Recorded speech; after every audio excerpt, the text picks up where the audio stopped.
ওই সন্ধ্যেবেলা এত আটা মেখে কি করছো? এই একটু চিনি রুটি করবো সন্ধ্যাবেলা, আর ভাত খাবো না, বড্ড ঠান্ডা পড়েছে, তাই একটু রুটি খাওয়াবে। তাহলে রুটি করবো, একটু চিনি দিয়ে রুটি করি।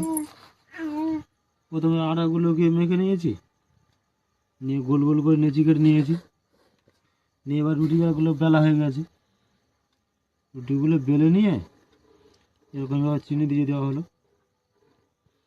চিনি দিয়ে দিয়ে এক সাইডে, আরেকটা সাইডে এরকমভাবে উল্টে দেওয়া হলো। উল্টে দিয়ে এরকমভাবে নারকেল পিঠের মতো মুখ মুড়ে দিতে হবে, যাতে চিনিটা বেরিয়ে যায়।